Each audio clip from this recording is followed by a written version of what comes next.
శ్రీ మహాగణాధిపతయే నమః. శ్రీ సద్గురు విద్యాప్రకాశానంద స్వామినే నమః. గీతామకరంద గ్రంథ పఠనము.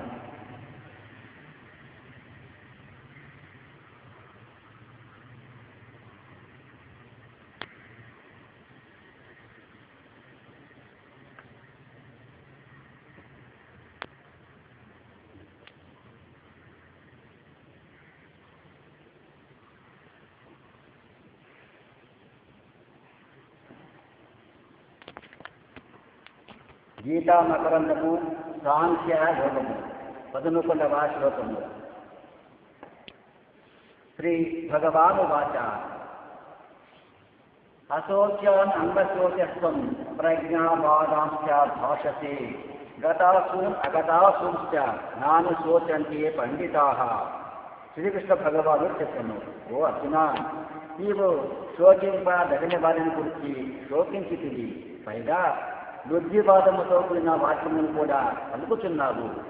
జ్ఞానులకు వారు మరణించిన వారిని గురించి కానీ జీవించి ఉన్న వారిని గురించి కానీ ఎందటికి దుఃఖింపరు.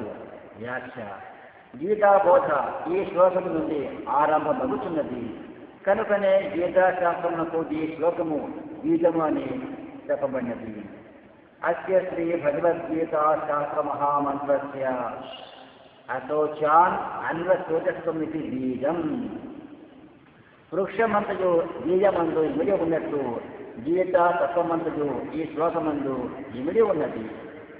గీతా ప్రబోధము అశోచాన్ అను పదముతో ఆరంభమై చివరి అధ్యాయంలోని మా శుచః అను పదముతో అంతమైనది కనుక శోకరాహిత్యమే గీత యొక్క పరమ లక్ష్యమని బోధించుతున్నది. అశోచాన్. ప్రపంచంలోని ప్రతి పదార్థము కూడా అస్థి, భాతి, ప్రియ, నామ, రూపములు అను ఐడెంటిటీతో ఏర్పడుతున్నది. అందు మొదటి 3 సత్, చిత్తు, ఆనందము ఇవి సత్యములు. తక్కిన నామరూపములు 2 కల్పితములు. మొదటి 3 మాత్రమే జీవుని వాస్తవ స్వరూపములు. నామరూపములు వాస్తవ స్వరూపము కాదు. సత్యముగు తన స్వరూపము ఏ కాలమందునూ నశింపదు కనుక దాని కొరకే శోకింప పని లేదు. అసత్యముగు నామరూపములు మార్పు పొందినను నశించినను అది తన స్వరూపము కాదు కనుక వానికే శోకించట కూడా నిష్ప్రయోజనము. కాబట్టి శోకించట దేని కొరకు అని భగవానుడు ప్రశ్నించుతున్నారు. ప్రజ్ఞావాదాంశ్చ. బుద్ధివాదముతో కూడిన పలుకులు. బుద్ధి కొంత దూరం మాత్రమే పోగలదు, ఆ పైన పోలేదు. బుద్ధికి అతీతముగా ఉన్న వస్తువు ఆత్మ. ఏవం బుద్ధేహే పరం బుద్ధ్వా. బుద్ధి ప్రకృతి యందు అంతర్గతము కనుక బుద్ధివాదమునందు కొన్ని లోకములు ఉండటకు ఆస్కారం కలదు. బుద్ధిని దాటి ఆత్మను అనగా సూపర్ కాన్షియస్ స్టేట్ను గుర్తించిన వానికి అట్లు ఉండదు. అతడు పరమార్థ తత్వమును యాథార్థమును అజింపగలదు. అతనుడు ఇంకను అట్టి స్థితికి రాలేదు కనుక బుద్ధిలో తన కొలతబద్ధతో కలిసి తనకు తోచిన విధముగా పలికెను. ఇవి అన్నీ ప్రజ్ఞావాదములోని అనే ఒక్క మాటతో వాటిని అన్నిటినీ భగవానుడు కొట్టి పారవేసింది. నాను శోచంతే పండితాః. సామాన్యముగా పండితులనగా కావ్య నాటక అలంకారములందును కవిత్వాదులను ప్రకటము కలవాలని లోకములో వాడుక. కానీ యథార్థముగా పండితుడు అనగా ఎవరి కొరకును దేని కొరకును దుఃఖింపనివాడు అని భగవానుడు చోట పేర్కొన్నది.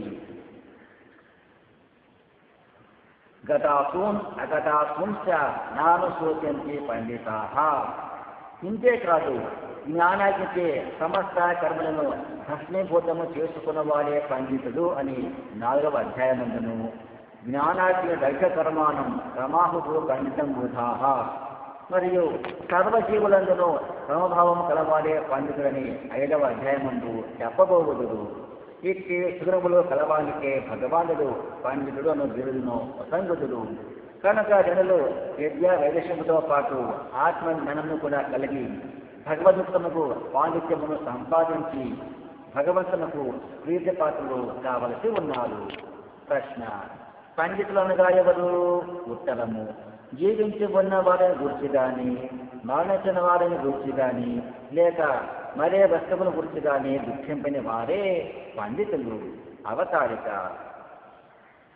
బంధువులు మొన్న వారిని గురించి ఎందులకు శోధింపరాదో కారణమును తెలుపుతూ ఆత్మ యొక్క శాశ్వత తత్వమును ప్రతిపాదించుతున్నారు. 12 నత్వేవాహం జాతో నాశం నత్వం నేమే జనాధిపాః నదేవ న భవిష్యామః సర్వే వయమతఃపరం. ఓ అర్జున, నేను కానీ నీవు కానీ యుద్ధభూమి ఎందుకుల రాజులు కానీ ఒకప్పుడును లేనివారము కాము, ముందును లేకపోవారము కాము. వ్యాఖ్య ఈ శ్లోకము ద్వారా భగవానుడు తత్వమసి మహావాక్య ఉపదేశమును చేయుచున్నారు. నేను నీవు సమస్త జీవులు అందరూ కూడా శాశ్వత ఆత్మస్వరూపుడే అని ఘోషించుచున్నారు. జీవుని శివుని ఒకే వేదికపై సమాన స్థాయిలో ఇచ్చట భగవానుడు నెలకొల్పిడి.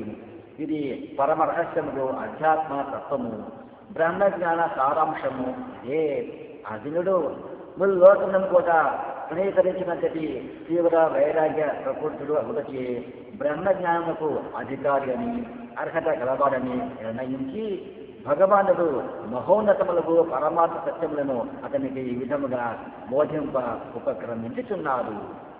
నీవు నేను ఈ రాజులు అందరూ నిత్యులము అని చెప్పుటచే ఈ క్రింద సత్యములు బోధపడుచున్నది. 1 ఆత్మ నిత్యము, 2 తాను ఆత్మయే కానీ దేహము కాదు, 3 అందరి జీవులందు ఒకే ఆత్మ వ్యాపించి ఉన్నది. వీటి బోధకే జీవనకు అపరిమిత ధైర్యము ఆనందము కలుగును. ఏలైనగా తాను ఉన్నతికే నశించడం లేదు అని తెలిసినప్పుడు ఇక తన యొక్క కానీ పరుల యొక్క కానీ మరణమును గురించిన దుఃఖమునకు అవకాశము లేదు. శ్రీకృష్ణ పరమాత్మ అర్జునులకు ధైర్యమును పురుగొల్పుటకే ఉపాయం ఆలోచించి వీటి నిజాత్మ బోధచే తప్ప ఇతరులకు దేని చేతను అది సిద్ధింపదు అని నిశ్చయించి మొట్టమొదటనే గంభీరముకు ఆత్మవిద్యను ఉపదేశించుచున్నాడు. సర్వే వయమతఃపరం, మనమందరము అని చెప్పినందున ఆత్మ యొక్క దృష్టి యందు భగవంతునకు, భక్తునకు, గురువునకు, శిష్యునకు భేదమే లేదని, అందరూ కూడా ఒకే సద్వస్తువని స్పష్టమగుతున్నది. కనుకనే ఆంజనేయులు శ్రీరామచంద్రునితో ఆత్మబుద్ధ త్వమేవాహం, ఆత్మ యొక్క దృష్టి యందు నీవు నేను ఒకటే అని వచించెను. ఉపాధి వలనే జీవత్వము ఏర్పడినది. ఉపాధి భావం విడినప్పుడు జీవుడు